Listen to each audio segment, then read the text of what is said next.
I'm Carla Reeves, and this is Differently, a podcast where we explore the ins and outs of what becomes possible when we're willing to think, do, and show up differently to the moments of our everyday lives.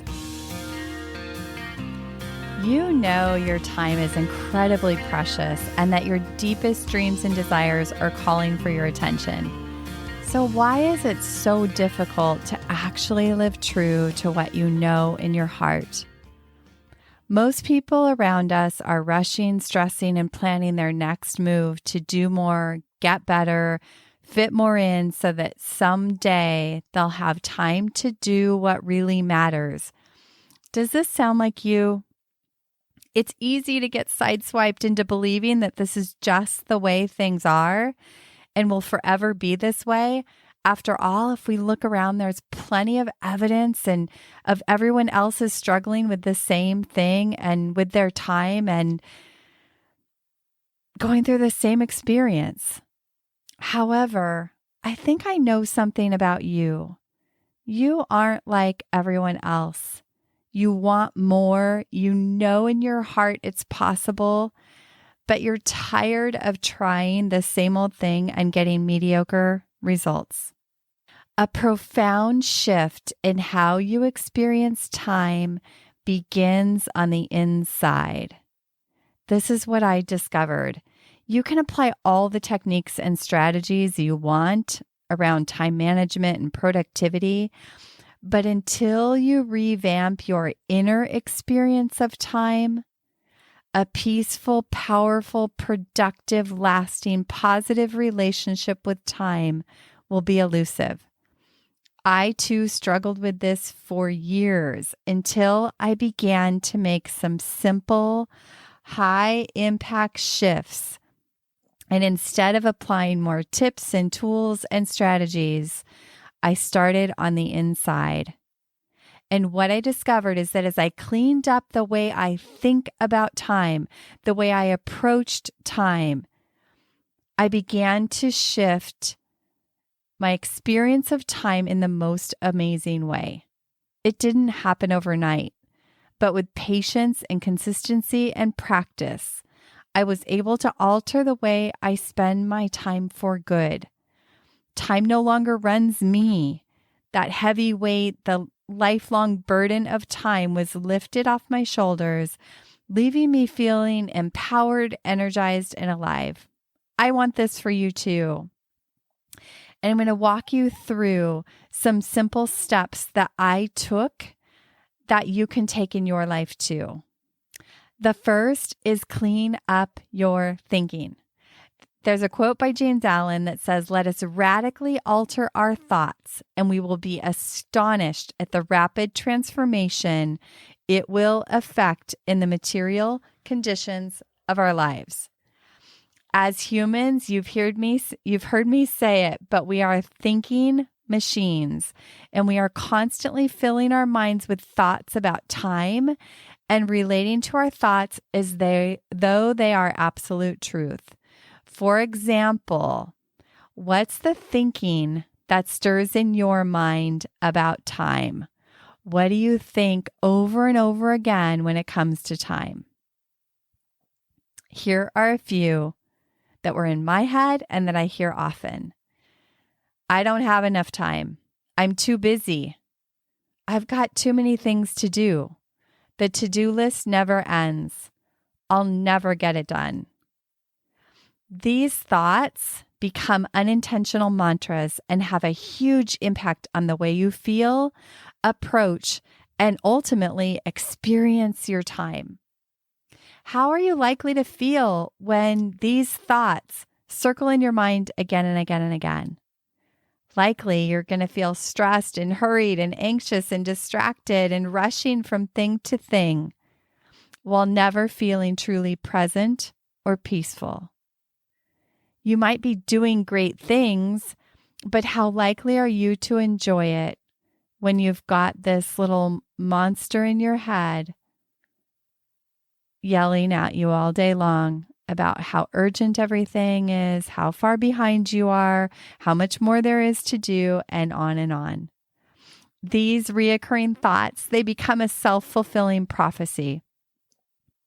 And these repetitive thoughts fuel your actions and ultimately drive your results. Your thoughts are the one thing that you have control over. What would happen if you began to put more attention onto what you're thinking about time? So think for a minute, what are the repetitive thoughts you have? How are they impacting your experience? And what small shift could you make in your thinking today? Number 2, ditch the someday illusion. You've heard me say it before. Stop allowing yourself to be fooled by the someday illusion. There's a prior episode that I did on this if you want to circle back. But resist the urge to put off your life. The well-worn excuse of being too busy, not having enough time, are barriers to your best plans. By giving these thoughts power, you delay what you really truly desire under a convincing illusion that someday, when you have more time, when you have more money, then you'll do what really matters. And this sneaky illusion keeps us hopeful, but ultimately at a distance of what we truly desire. And the truth is that your life begins to change when you take an active part in doing different. The secret, learn to cultivate time and energy right where you are so that when you get to someday, whether it's vacation, retirement, money in the bank account, the new body, you feel good already, and the arrival is icing on the cake. So make a list of the things you've been putting off for someday. Next, prioritize them. What's one small action you can do today and tomorrow that moves you closer to creating that now? Number 3, upgrade your relationship with time. Stephen Griffith says, time approached in a new way is your ultimate partner in creating the life you want. You have a relationship with time, whether you realize it or have ever thought about it this way, but it exists. What would be possible if you intentionally built, nurtured, and connected with time versus managing, strategizing, feeling frustrated, and working against it and at the mercy of it? You get to determine the quality of this relationship. It can be bad or good or even better. It could be great. Take an honest look at the current state of this relationship. This relationship mostly lives in your mind. What you think and believe to be true about time drives and fuels your approach, your expectations, and ultimately your results. Most people are trying to change their behaviors and learn new strategies without examining the driving force behind their actions.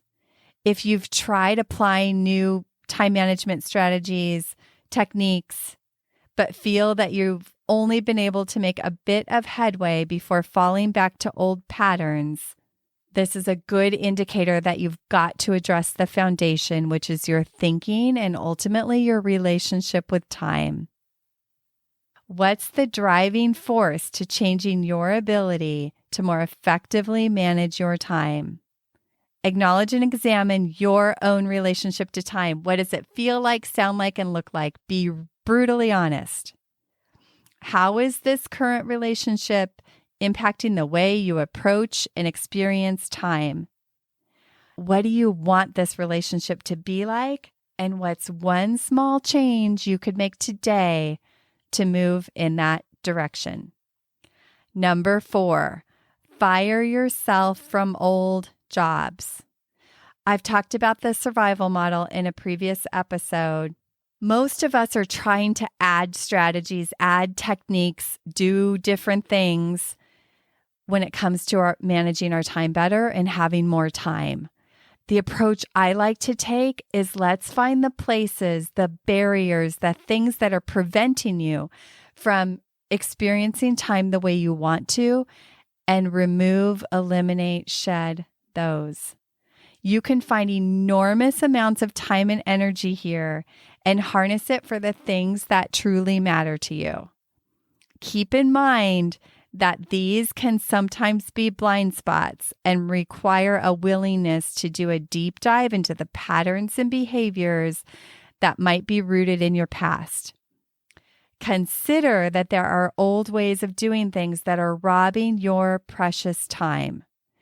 These behaviors are like outdated patterns that may have made sense at one time, but today they're the very barrier to what you want. There's a quote by Marie Kondo. She says, to truly cherish the things that are important to you, you must first discard those that have outlived their purpose. And the same is true with your time. Emotional wounds from the past can have a huge influence on the way we perform with time today. They can be hard to locate and sometimes feel unchangeable. It requires curiosity and close examination to see if these behaviors and thinking patterns are necessary or relevant today. Do they align with what you're up to? Do they allow you to be the best and brightest version of yourself? Perhaps it's time to fire yourself from old jobs. These old jobs that are barriers to our time can look like this unending need or feeling like we have to please others, overworking, over-delivering, overextending ourselves, always taking too much on, never saying no or having a hard time saying no, managing other people's lives, overcommitting, excessive worry, overthinking. It's easy to blame others, our jobs, our boss, our spouse, our friends, our family for the lack of time we have due to their demands. But extraordinary things happen when you begin to take responsibility for your time. And while there are many places that you can't control your time, there are many places where you do have control. Give yourself permission to see things that may be hard to see, but empower you to make important changes. Ask yourself the following question: what outdated jobs are you doing? Which one are you willing to fire yourself from? And what could you do with this harnessed time and energy? Number 5, create a vision and do differently. It's really important that you set your eyes on a new vision of what you truly, truly want for time and your relationship to it, your experience of it. Write it down. And now that you've reframed your way of thinking, adjusted your relationship with time, created a vision for what you want, the next step is where the magic happens. We all know the definition of insanity, doing the same thing again and again and expecting a different result. The key with time is to start thinking and doing differently. When you change your approach with time, the way you experience time will change. It might sound strange, but I've seen it too many times in my own life and in the lives of others to question it. When you begin to change the way you behave with time, the way you think about, approach, and relate to it, time begins to reflect back to you in all kinds of wonderful ways. If this sounds a little far-fetched for you at this point, I get it. Borrow my belief until it becomes your own. And here's 5 ways you can start to do differently right now. Set aside time in your morning to intentionally plan your day. Game changer. Ask yourself, what's one thing that would give me a sense of accomplishment today?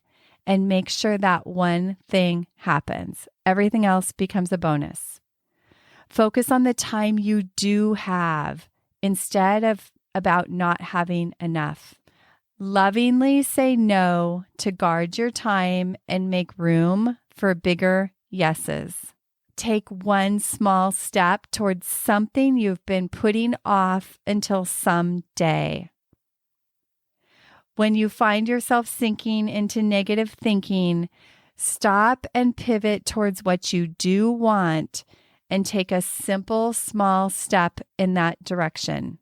And to recap, clean up your thinking. It's the fuel and foundation for how you manage your time. Ditch that old someday illusion and start with simple, small steps today. Begin to honor your relationship to time, and it will honor you. You reap what you sow. Fire yourself from those old, outdated ways of doing things. They're weighing you down and keeping you from what matters most. Cast a new vision. Focus on what you do want, and when it comes to your precious time, do differently. Experiment with changing the way you approach your time and watch your results change too. And lastly, take consistent, aligned actions. Check in regularly and make sure you're on track with your big dreams and goals. This is it. This is your precious life.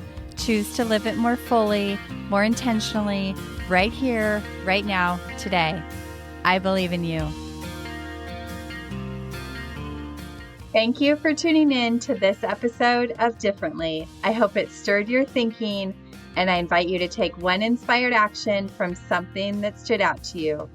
If you want to hear more conversations like this, hit follow on your favorite podcast app. And if this episode could impact someone you know, please pass it along. Remember, new episodes drop weekly. See you next week.